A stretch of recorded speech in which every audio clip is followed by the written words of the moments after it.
नमस्कार, मैं हूं दीपक शास्त्री। आप देख रहे हैं ज्योतिष गुरुजी यूट्यूब चैनल। आज का ज्योतिषीय विषय हमारा बड़ा ही महत्वपूर्ण विषय है।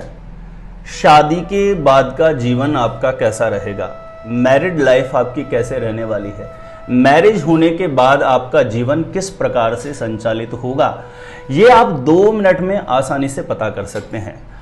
आज के वीडियो में मैं आपको वैदिक एस्ट्रोलॉजी से कुछ पावरफुल सूत्र बताने वाला हूं, जिनके माध्यम से आप स्वयं आसानी से पता कर सकते हैं कि मेरी मैरिड लाइफ कैसी रहेगी, शादी होने के बाद जो मेरा जीवन है वो किस प्रकार से चलने वाला है, उसमें खुशियों से भरा हुआ मेरा जीवन होगा या कोई परेशानी आने का योग तो नहीं है। यदि परेशानी आने का योग है तो उसका मैं प्रॉपर निवारण भी बता दूंगा, तो आपके जीवन में किसी भी प्रकार से प्रॉब्लम नहीं आएगा। सबसे पहले तो आप ये जानें कि शादी होने के बाद का जीवन आपका कैसे रहने वाला है। तो जानकारी देने से पहले बता दूं, यदि पहले बार आप मेरा वीडियो देख रहे हैं, ज्योतिष गुरुजी यूट्यूब चैनल पर आप पहले बार आए हैं, मेरा वीडियो अच्छा लगता है तो ज्योतिष गुरुजी यूट्यूब चैनल को जरूर सब्सक्राइब करें, क्योंकि इस प्रकार की सार गर्भित ज्योतिषीय जानकारियां लेकर के इस चैनल के माध्यम से हमेशा आपके समक्ष में उपस्थित रहता हूं।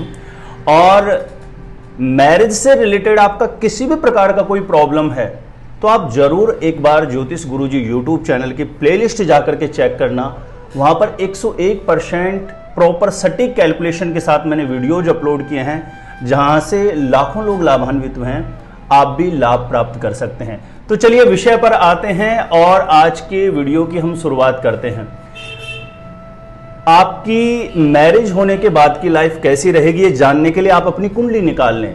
कुंडली में चाहे आपको कुछ भी समझ में नहीं आता हो, आप ये साइड में स्क्रीन पर आप एक कुंडली देख रहे हैं, इस तरीके का एक नक्शा बना हुआ होगा, ठीक है। आप उसको निकाल के रख लीजिए और मैं समझा देता हूं। देखिए, मैरिड लाइफ कैसी रहेगी ये जानने के लिए, जैसे इस कुंडली में जहां पर 7 का अंक लिखा हुआ है ना, उस खाने से हमें मतलब है। अब डिपेंड करता है कि जहां पर इस कुंडली में 7 का अंक लिखा हुआ है, इस खाने में आपकी कुंडली में 1 से 12 तक का कोई भी अंक लिखा हुआ हो सकता है।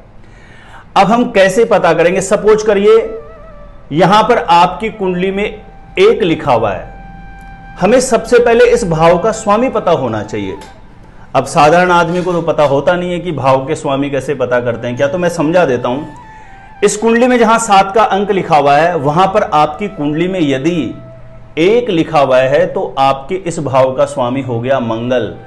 2 लिखे हुए हैं तो आपका इस भाव का स्वामी हुआ शुक्र। 3 लिखा हुआ है तो बुध, 4 लिखा हुआ है तो चंद्रमा, 5 लिखा हुआ है तो सूर्य, 6 लिखा हुआ है तो बुध, 7 लिखा हुआ है तो शुक्र, 8 में मंगल, 9 में गुरु, 10 में शनि, 11 में शनि और 12 में शनि। जहां पर 7 का अंक लिखा हुआ है, इस प्रकार से जो मैंने अभी बताया, अंकों के माध्यम से इस भाव का स्वामी पता करें। और ध्यान दीजिए, इस भाव का स्वामी यदि इस कुंडली में जहां पर 6 लिखा हुआ है, 8 लिखा हुआ है और 12 का अंक लिखा हुआ, उस खाने में जाकर के बैठ जाए। ध्यान दीजिए, इस कुंडली में जहां 6, 8, 12 लिखे हुए हैं, आपकी कुंडली के खानों में कुछ भी अंक लिखा हुआ हो सकता है, उससे मतलब नहीं।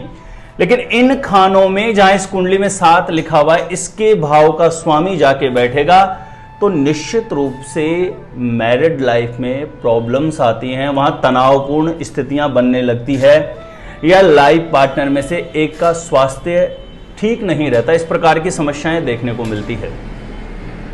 अब बात करते हैं दूसरे सूत्र की। जैसे भी मैंने इस भाव के स्वामी के बारे में आपको जिक्र किया है, जहां 7 लिखा हुआ है, इस भाव का स्वामी आपकी कुंडली के हिसाब से कौन सा बन रहा है आपने पता कर लिया होगा। इस भाव का स्वामी इस कुंडली में जहां पर 9 लिखा हुआ है, यदि वहां बैठता है तो 101% भाग्योदय होता है मैरिज के बाद। और मैरिज होने के बाद की लाइफ बहुत शानदार होती है, उसमें हर प्रकार की सुख सुविधाओं से परिपूर्ण आपका जीवन संचालित होता है। और इस भाव का स्वामी इस कुंडली में जहां 10 लिखा हुआ है, 11 लिखा हुआ है, 2 लिखा हुआ है, 4 लिखा हुआ है, 5 लिखा हुआ है, यानी हम ये कह सकते हैं 6, 8, 12 लिखे हुए, इन खानों को छोड़ करके कहीं पर भी बैठ रहा है। और उसके साथ शुभ ग्रह बैठ रहा है। शुभ ग्रह जैसे चंद्रमा बैठ गया, गुरु बैठा है उसके साथ, और विशेष करके चंद्र, गुरु या शुक्र ग्रह यदि 7th हाउस के स्वामी के साथ बैठता है कुंडली में कहीं पर भी, तो निश्चित रूप से मैरिड लाइफ सुख रूप से संचालित होती है। उसमें किसी भी प्रकार की विघ्न बाधाएं आने का संयोग बहुत ही ज्यादा कम बनता है। तीसरी कंडीशन, इस कुंडली में जहां पर 7 का अंक लिखा हुआ है, सपोज करिए इस खाने में सूर्य बैठा है, मंगल बैठा है, राहु है, शनि है, किसी भी ग्रह के साथ यदि ये ग्रह बैठते हैं तो यहां पर भी मैरिड लाइफ तनावपूर्ण चलने की स्थितियां आती है। और ये मैं प्रैक्टिकली अनुभव करके बोल रहा हूं, बहुत सारी कुंडलियों में रिसर्च करके बोल रहा हूं। आप अपनी कुंडली में चेक कर सकते हैं, जिन लोगों की मैरिज हो चुकी है वो भी इन जो मेरे बताए गए सूत्र हैं इनको लागू करके देख सकते हैं।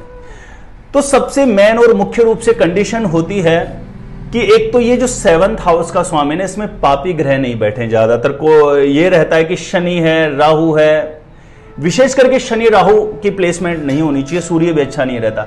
लेकिन सपोज करिए कि कंडीशन बन गई और इस प्रकार की स्थिति बन रही है और समस्याएं चल रही है, तो जो ग्रह बैठा हुआ है उसका जप करके आप निश्चित रूप से लाभान्वित हो सकते हैं। उसका जप करें, बिल्कुल भी किसी भी प्रकार की समस्याएं आपको देखने को नहीं मिलेगी। एक और खास बात, यदि जहां पर इस कुंडली में 7 लिखा हुआ है और जैसे आपकी कुंडली में 1 से 12 तक कोई भी अंक हो सकता है, तो उसका स्वामी यदि उच्च का हो जाता है, 6, 8, 12 अंक लिखा हुआ इस खाने को छोड़ करके कहीं पर भी उच्च राशि में बैठता है, तो यहां पर भी मैरिड लाइफ बहुत अच्छी मानी गई ही है।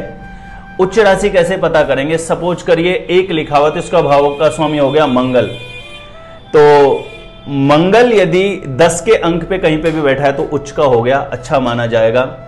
और यदि आपके इस भाव का स्वामी शुक्र है, यदि वो 12 अंक पर बैठा है तो बहुत अच्छा माना जाएगा। यदि इस भाव का स्वामी बुध बनता है आपकी कुंडली के हिसाब से और वह यदि 6 के अंक पर कहीं पर भी बैठता है कुंडली में, 6, 8, 12 भाव को छोड़ के, तब भी बहुत अच्छी स्थिति बनाएगा। और बृहस्पति यदि 4 के अंक पे बैठता है तो बहुत अच्छा होगा। और शुक्र का मैंने आपको बता दिया है। सूर्य यदि 1 के अंक पर कहीं पर भी बैठेगा तो बहुत अच्छा रहेगा।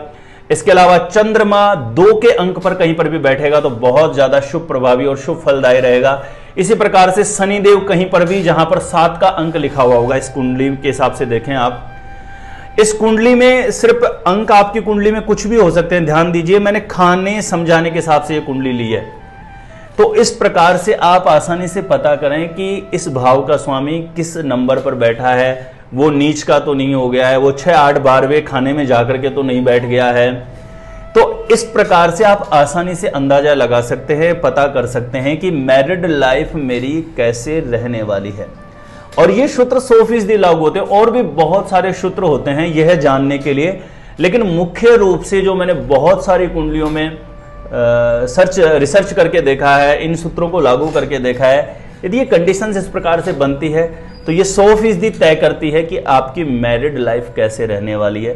ध्यान दीजिए, कोई भी नेगेटिव स्थिति बन रही है तो उस ग्रह का उपाय करिएगा, बिल्कुल भी प्रॉब्लम नहीं आएगा। तो मुझे पूरी उम्मीद है कि जो सूत्र मैंने समझाए हैं शायद आपको अच्छे से समझ में आ गए होंगे। फिर भी किसी तरीके से कोई चीज समझ में नहीं आए तो आप मेरे से जो स्क्रीन पर नंबर दिया गया है यहां पर व्हाट्सएप पे मैसेज कर सकते हैं, कोई विशेष आपका प्रश्न है तो। और ये जानकारी अच्छी लगती है तो वीडियो को लाइक करें, कमेंट करके बताएं कि आपको ये जानकारी कैसी लगी है। और ज्योतिष गुरुजी यूट्यूब चैनल के माध्यम से लगातार आप मेरे वीडियोस देखना पसंद करते हैं इस प्रकार के, क्योंकि मेरे वीडियोस देखने के आपको फायदे हैं। आप स्वयं की कुंडली तो देख ही सकते हैं, आप दूसरों की भी कुंडलियां देख सकते हैं और आप एक बहुत अच्छे ज्योतिषी बन सकते हैं। आप मेरे द्वारा अपनी जन्म पत्रिका का सटीक ज्योतिषीय विश्लेषण प्राप्त करना चाहते हैं तो जो स्क्रीन पर नंबर दिया गया आप मुझे यहां पर कांटेक्ट कर सकते हैं, और जो हमारा कंसल्टेशन चार्ज है वह पे करके आप अपनी जन्म पत्रिका का सटीक ज्योतिषीय विश्लेषण मेरे द्वारा प्राप्त कर सकते हैं। आज के लिए इतना ही है। देखते रहें आप हमारा ज्योतिष गुरुजी यूट्यूब चैनल।